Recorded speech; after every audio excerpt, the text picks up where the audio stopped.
What's up, YouTube? This is Nerd Hennessy here.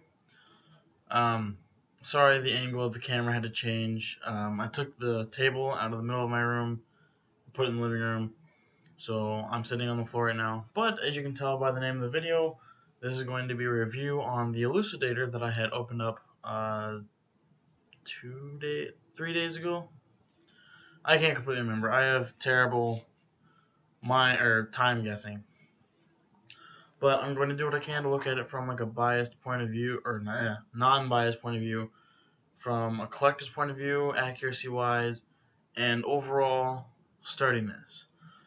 I've researched the way the sword was before I even got it, so I know how it's built. Okay. So let's go ahead and start the review. When it comes to a collector standpoint, it's a really good piece. It really is. Like, when it comes to fake swords, generally the scabbard is not made out of wood. It is made out of plastic or metal or something. But they actually used wood for this one. I don't know if you'll be able to tell. But it's wood in there. It has this metal piece on top, but this is all wood and it's painted black, and it has like these fox leather straps, which is fake leather, F-A-U-X. Excuse me. Yes, fox. Not fox, fox. Anyway, when it comes to screen accuracy, there are two things wrong with it, really. I mean, the shape of the blade is fine, and I've seen some of the people who bought these from TrueSwords.com. I have one of their newer versions, where it looks better, you know.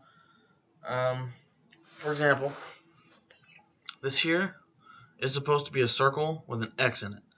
It kind of looks like a diamond with an X instead, but as you can tell from mine, they're kind of like stars. I've seen people have diamonds and stuff, but I have stars, and they kind of over-painted a little bit. It kind of looks like circles. So I was a little kind of iffy on that.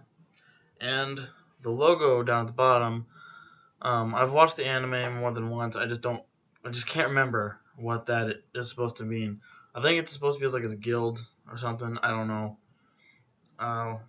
But yeah, it's not completely accurate. These parts here, it's supposed to like these end parts, they're supposed to like curve out. And if you watch the Man-at-Arms version, they make a screen accurate version. But besides the point, the way the sword is built, the entire blade is made out of 440 stainless steel. The handle, this, goes all the way through the hilt and screws on the metal pommel. The handle is made out of wood wrapped in fox leather. This is metal. There's a piece here that's metal, and the whole thing's metal except for the thing going around the tang. Okay. This little bumpy thing here, that's screen accurate. Everything is screen accurate except for this and this, and this is really, really close. So this I was okay with. This is the only thing that I really didn't like about it.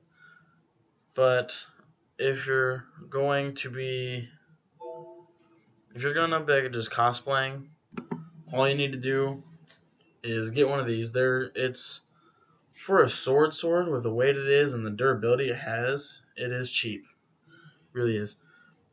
Swords like this regularly are like $100, $120. I got this for $72, I'm pretty sure it was, and that was after shipping and the protective plan and all of that. It was still $72. So, and if you've watched my unboxing video, I say $99. I mean 99 cents. I'll put a comment. Just saying.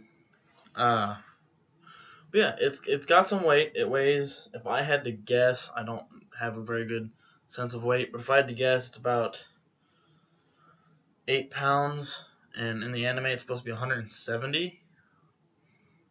but that's just because it's supposed to show that he enjoys really, really, really heavy swords. And if they made a 170-pound sword, I wouldn't be able to do this. I am not that strong, I promise. But as screen accurate wise, it's really close. So if I had to put it on a scale of 1 to 10, I'd have to put it like an 8. When it comes to a collector's point of view, if you're just like collecting anime swords, I'd rate it as like a 9. And quality for a display sword or a cosplay sword, which is pretty much what it is, mine came with a couple paint mess ups. You can see right there on the edge, it's kind of messed up, and on the tip there, it's kind of faded off a little bit. Those are the two things that came on it, and it does say 440 stainless China, right, yeah, it's hard to point, right there. It says 440 stainless, and this is China under it. So, I personally am happy with it, and it is a good sword. I wouldn't rate it as a perfect replica, because we all know how that works. But from a collector's point of view, it's good. It's fine. Another thing from the anime, see how this like rounds out? And the anime is like straight and then goes to an angled point.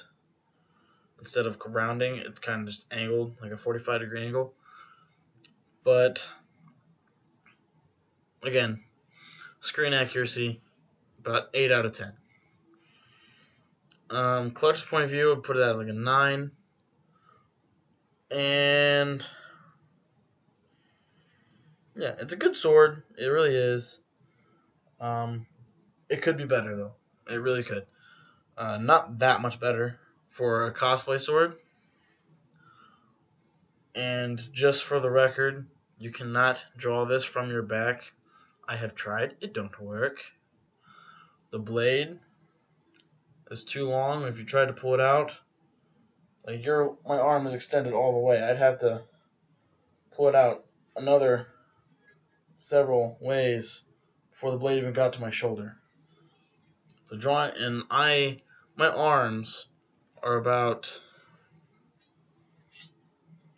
this thing is 42 inches long, and my fingertips come to here.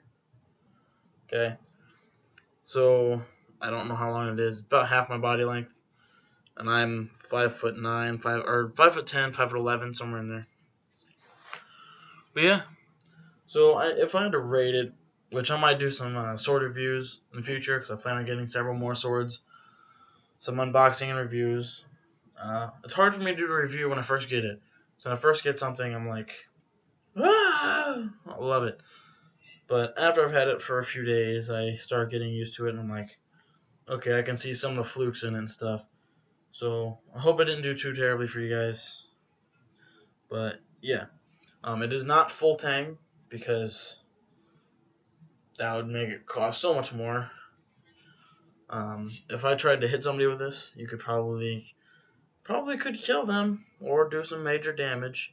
It's not sharp at all, because it's really difficult to find a place that will sell sharp swords, and very rarely will just regular sword shops sell it. But I hope you guys enjoyed this review. It could be better, but it's still really, really good. I suggest it to anyone who wants to cosplay as Kirito. But if you want a perfect screen accurate one, you're probably going to have to look for a wooden one. Unless you can find one, kudos to you. They're expensive as hell. Have fun, and I hope you all have a good day.